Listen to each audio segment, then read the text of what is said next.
Good evening. Welcome to Martinez Life. I'm Tom Greerty. Peter Lucido is our guest, longtime Martinez resident. I should say former resident, though, right? Thank you. Yeah, that's right. I miss it very much. You do? Yes, I do. And you've lived a long time in Alamo. 29 years, I believe now. And you miss it? Yes, I go back occasionally to the alumni or Martinez alumni luncheons they have on a... At Bertola's. Exactly. It gets in your blood, that town. Yes. It's a story. It's kind of an opera. The whole thing's an opera. Mm-hmm. You know, really. Things get straight. It's very political. It's a very interesting town. Of course, we don't have the commerce and the merchants that we had downtown when you were a kid, but I think that's common all over America, you know. The Bay Area has changed a lot in your lifetime. A lot, Tom, yes. Yeah. But, what's the big thing, how the Bay Area has changed, you think? very crowded. There's a lot of traffic and congestion. I think I dislike that the most. I get back to Martinez and I remind myself of the times when we were tooling around there, young people enjoying. That's a very nice family life, a great city for it, I think. It's still, it hasn't changed as much as most of the places have in the Bay Area. Mm-hmm. I don't think, anyway.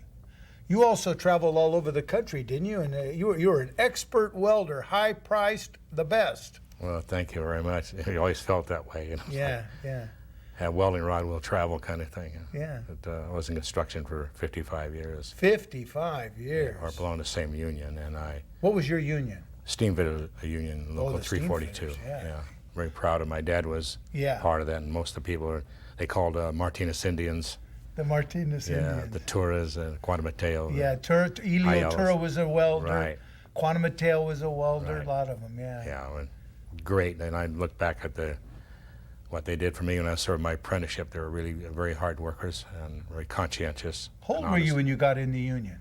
Well, I think I was about 19 years old, 18 going. But my dad saw that I wasn't going anywhere except wanting to build roadsters, enjoying life. I thought it was great, you know. Sure. But Sonny said you have to do something more than that.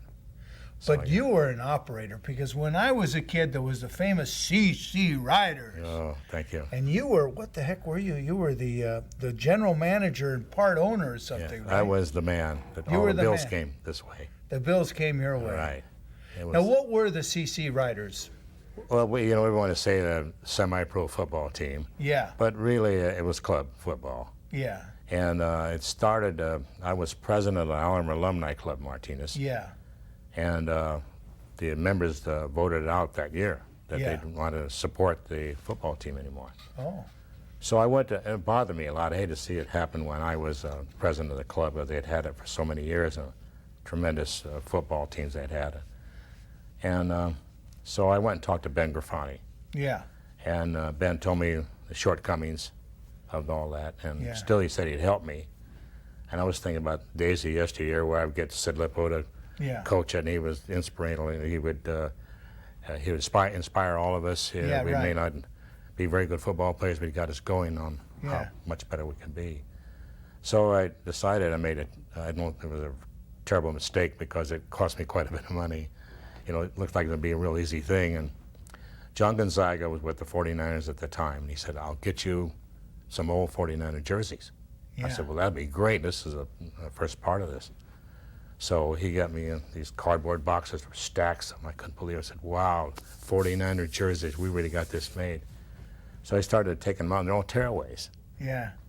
80, 81, 82, 83, 84. I got some linemen. They're not going to be all wearing the same number. Yeah. So that didn't work out very well. So I had to go out and purchase jerseys. And we switched immediately to the 49er colors over the Detroit Lion colors. Because Gonzaga went to the Detroit Lions. Yeah. And he was a great friend to you and still is a great friend. Still is, yes. I talked to John just last Sunday. And now John was from Port Chicago, wasn't he? Or Bella Vista in that area? Exactly. Yeah. He was born in Martinez. Oh, he was? Yeah, just born at the hospital. Big family. Yes, I think there was 3 sets of twins. Yeah. And I see him, John comes out in the springtime, March, I believe is his birthday. Yeah. He comes out and every year we get together in Antioch, around where his brothers How did you get to know John Gonzaga? We played together. At the alumni? Right. Len Shamataro, and I played this guard over the spot, and Gonzaga played the tackle. He played right tackle. You were the guard. Yes. And you were graduate Alhambra what year?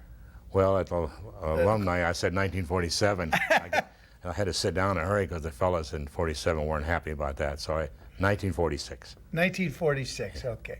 So but Gonzaga, I think he finished Mount Diablo High School in 1953 or 54. Well, I think it's 5 years difference. Okay. Yeah, something like 51 then or 52. something. Yeah, exactly. He didn't go to college or anything. I mean, in other words, we're talking he graduated Mount Diablo High School, played for the alumni, and went straight to the pros. Exactly.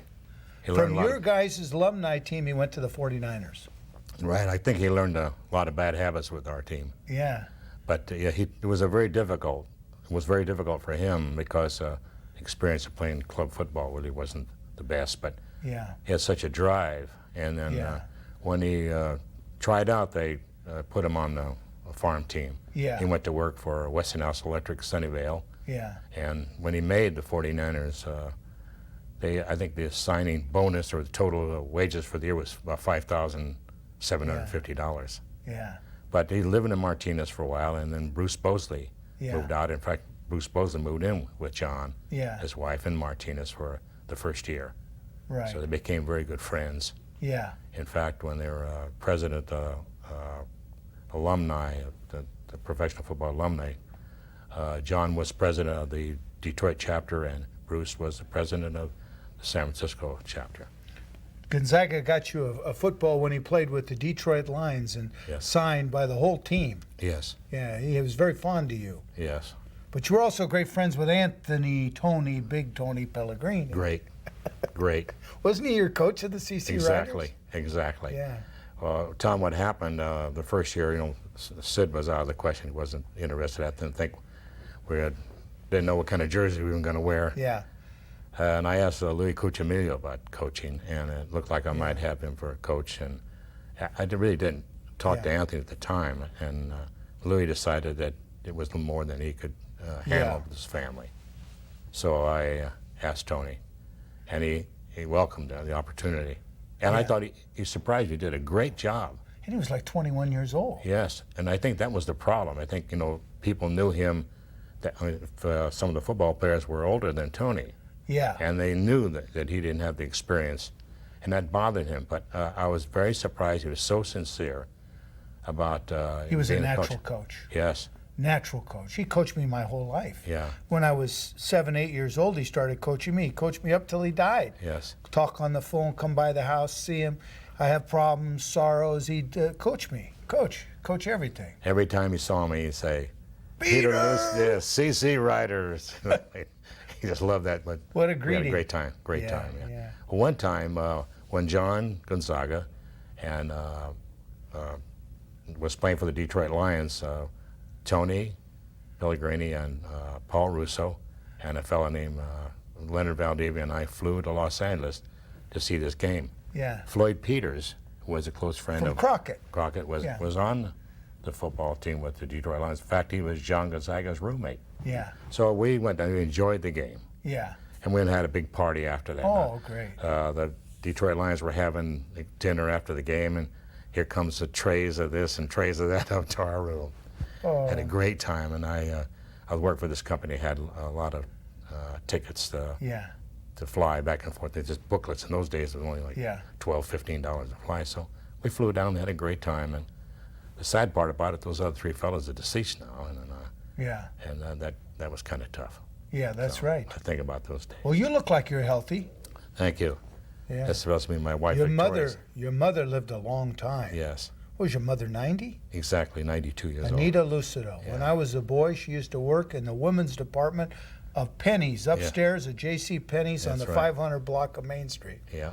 Right? Big time. Right, big time. Yeah, that's right. What a lady. She was born in Italy. Exactly. Sicily. That's right. Yeah. She came home when she was a little over 2 years old. Her maiden name was? Drago. Drago. Yeah. She was a Drago. Yeah.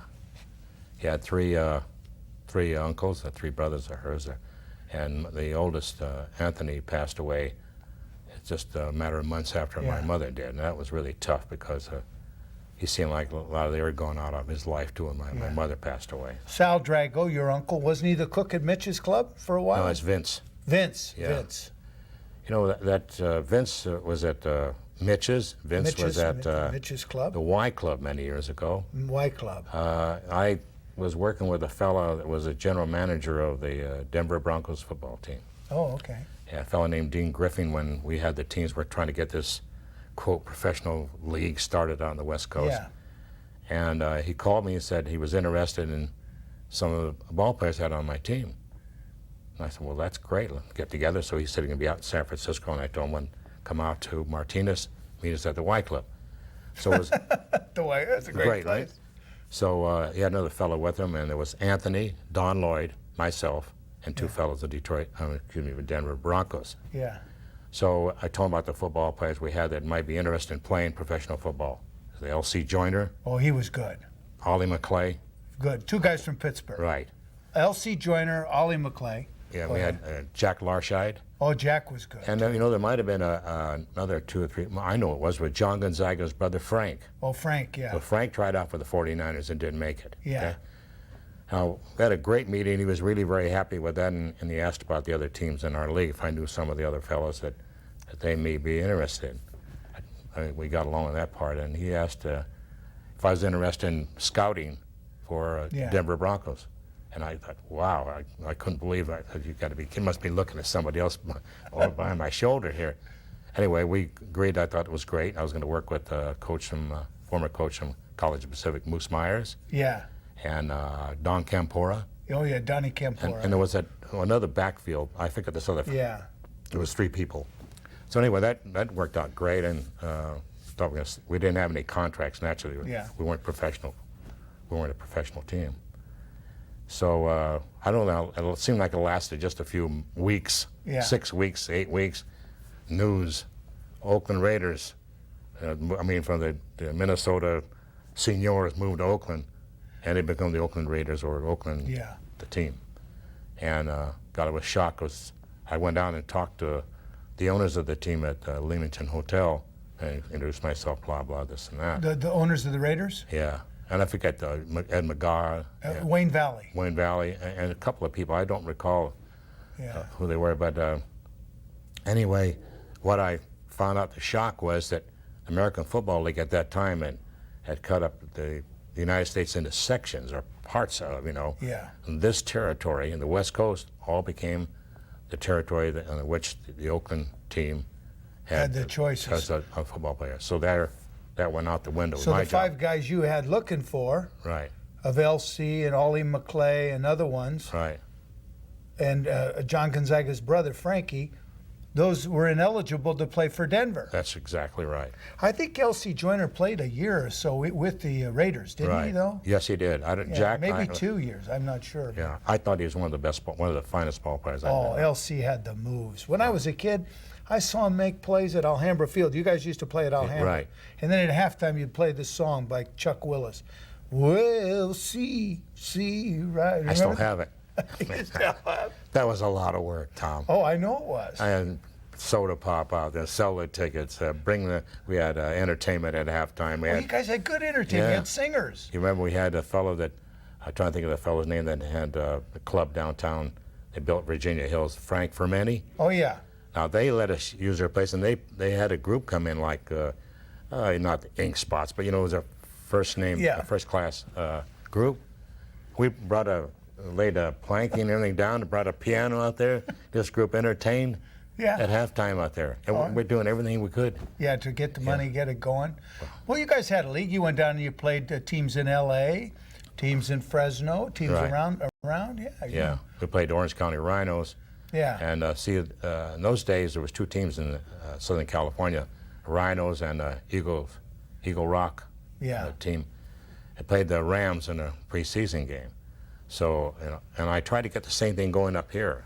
Pappy Waldorf, I think, was scouting over there, and he'd come over or send somebody over to our games to But scout. don't you think the emergence and importance of JC football kind of cut club football out? Oh, absolutely. Because the guys that left high school and they didn't go on, maybe they're working, they still want to play some ball, they would be maybe candidates to play JC ball. Absolutely. Which was, pretty organized and had the government behind it and with it and that. See, the American Football League started, that alternate Sunday was gone. Yeah. Junior colleges were you know, like East Contra Costa or DVC or whatever. And that ate up the other part of it. And of course, Friday nights was set aside for the high school. But Yeah. we had a thing happen in the second year. We're trying to get our team together, and had a call from the coaches at Diablo Valley College. Boschetti. Hugh called me. You know him. Yeah, he called me and asked me if there was a chance that he could play a game with our team because there was a cancellation in the schedule. Yeah. Something was going on. Well, Jerry Gandy was writing for the Contra Costa, or the Martinez Gazette, right? Contra Costa Gazette. And Charlie Zeno was over in Pittsburgh. And I got in that right away. C.C. Ryder's going to play DVC, and you should see the fellas come out of the woodwork that went to DVC. Yeah. And I said, wow, where these guys been? They wanted to play the old JC. Yeah. We beat them over at Mount Diablo High School. Yeah. Had a great team there. We beat Petaluma Leghorns twice that year, and they were probably the best team in the state at the time. Petaluma Leghorns were good every year. That's right. They had those ranchers up there. That's right. Yeah, right. Well, that one year we played them, and we had one of the scouts from the 49ers and some other one from the college scout, and they said that's one of the best. Who was your quarterback that year? The year you were the general Dave French, I think. No, Who? was that Dave French? Oh, no, okay. Excuse me, Dennis Coffey. Denny Coffey. Yeah. Denny Coffey, because we were playing. Kiko played for you guys one That's year right. under an assumed name. Exactly, and there wasn't any reason for it. Just that we were concerned that this, to be the name semi-pro might look as though there was no monies being given up. But no, that's Leroy Vucad. He played as Leroy Vucad. Yeah, Leroy was our water boy. Okay, so didn't you guys go play San Quentin? Yes, we did. 2 years in a row. We never could beat them. You couldn't beat San Quentin? No. We started out playing great, but they had some great ball players over there. You figured out they were fast too. You saw some Martinez alumni there too. We did, yes. And Tom, I told the coach there that if they got out when they got out of prison, if they'd like to come on and try out for our team, they're more than happy to have them go. One the next year, we had two fellas that came over that got out of San Quentin and tried out for our football team. Oh, okay. Yeah, we did have one fellow, I won't mention his name, that was in there, and he was sitting at the bench with us, and he really very happy about getting close to alumni. Well, that's an old Martinez story. I mean, we won't go into the name, but he was he was from Alhambra, grew up with Martinez, and he was there on the San Quentin team, but he was rooting for you guys. Yeah, well, I'll tell you what, they're the convicts will root for the opposing team. Yeah. I don't know why. Maybe their team gets special privileges of some kind. I think Pellegrini, that last year you played San Quentin, I think he got a tackle or two out of the Hub Club the night before. Got him lined up at the last minute. Well, I tell you what I did. We were playing a team in Los Angeles, the Orange County Rhinos, and we were depleted. It was really tough. We had to take the train down. I was looking for bodies. And I had a counterpart of mine named Lance Smith. I believe that's Lance, was his first name, from the Fresno Hellcats, I guess, had a name like that. And I told him about we're going to play down there, and I said I had enough uniforms and such. Does he have anybody that would like to play? Absolutely. There's 8 fellas from the Fresno team coming down and playing in Orange County. We're playing in 100 and some odd degree weather on a Sunday. Yeah. And it was really tough, but we did as well as we could. And I remember a story reading about the Chicago Bears. Papa Bear used to, George Hallis, when he had a small squad, he'd get bodies and just put them on the bench like there's 35 guys playing football for this team. But there really wasn't that many. So it was a lot of fun. Oh, yeah, it was years and years, too. You did a great job, and you were a young man. I remember we used to go and watch the practices and everything. Your father grew up, well, he was the same age as my father, actually. They were in high school together. And I ended up getting to know your dad because he was the chef in so many events around Martinez. He was Martinez Man of the Year. Yes, he was. And he had kind of an Italian cooking crew. And when I was at Grand Night of the Knights of Columbus, we'd have, at St. Catharines, we'd have polenta feeds. Well, your mother she'd get 150 seat sheet reserved for herself, for 100 anyway. And then your father and the cooking crew, they'd start about 8 in the morning, get a little chuco in the afternoon, go home and come back. Great people, great memories. They still cook like that. The the format is still the same way. The polenta. Well, they have the pasta. He used to make that with the crab meat and the clams. Oh, delicious. And it's just, and then of course they carry that on now. In fact, the Sons of Italy have another one this month, and it'll be very similar to that. They were big in the Sons of Italy. Yeah. Your mother and your father were big in all those. I mean, literally, your mother would say, I need 100 tickets or 130 tickets, and they'd all show up. Right. It was, where'd you get all those people? She was always this for that, these people not showing up. I said, Mom, why are you doing this? Well, she says, I'm in the middle of this, and I don't know how to get out of it. Oh, she liked it. Oh, yeah. It was great. What a hostess. Yeah, it was a lot of fun. Just easy going, good times, Very bright. Are you a good cook? Well, I like to say I do a fairly good job. I was asked by the local Elks Lodge to come down and cook on a Friday night, but I'm afraid I'm getting myself something in there I can't get out of.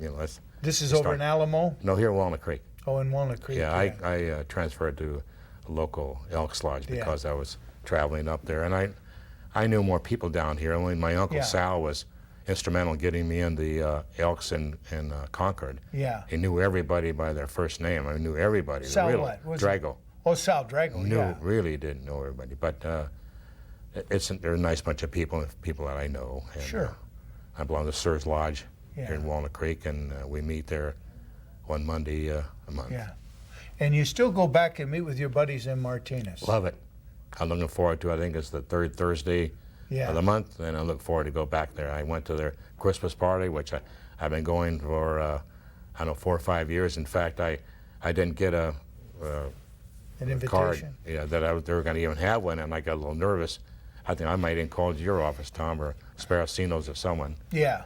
About that. I said, they might, I'm way out of town. They don't want this guy to come in anymore. No, they got to have Peter. Got to have Peter. I like that. Got to have Peter. You were a kid from the Creek. That's it.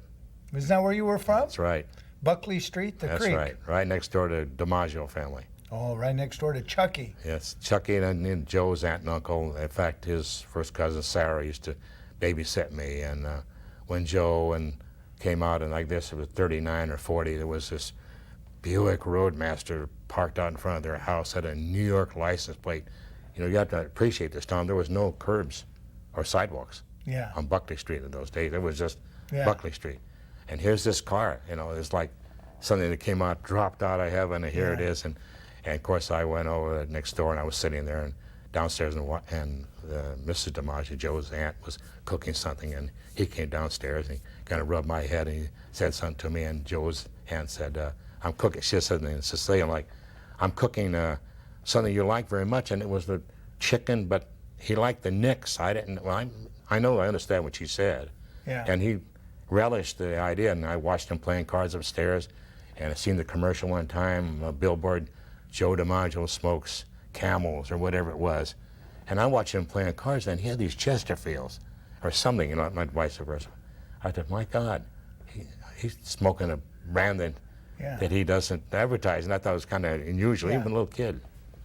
Well, didn't you and Johnny Belleci go and get a little bit of chorizo from him, a little sausage from him, when he got married? Was that, or maybe it was Frank Belleci? Yeah. Yeah. No. When he got married to Mary Arnold. Yeah. Well, I saw her there. She's a very attractive lady. His first wife. I never did see Marilyn, but after that, saw Joe a few years after that. I guess about 10, 15 years ago, right in the corner is one of the DiMaggio. Maybe it was Chucky and Tony Quadamateo, and there was Joe's brother-in-law. And my wife and I were driving by, and we had a little poodle, and he came by in the car and says to my wife, Victoria, I'd like to buy your dog. Oh, I said, dog's not for sale. And Joe says, well, everything's for sale. Well, I don't think my wife liked that very much. Joe DiMaggio said everything's for sale? Yes, well, things are for sale, in essence that. Yeah. So he was kidding about it. Yeah, he's kidding with that. Of course, I'm sure what you can do with that dog. Did he know you were the next door neighbor to his aunt and uncles there? No, he didn't recognize me. There was nothing there at all. He could. What do you mean? He looked at that face. Said, yeah, that's a good looking. Can I recognize you? No, wanted poster. Yeah. I saw your picture in the post office. Yeah. No, it was, my God, it had been many, many years. Oh, yeah. Well, Peter, you got a lot of stories. We haven't even begun to scratch the surface. Oh, I mean, you're a kid from the Creek. I know that. Yeah. Who'd you run around with when you were in high school? John Belleci. Oh, Johnny, yeah. The best.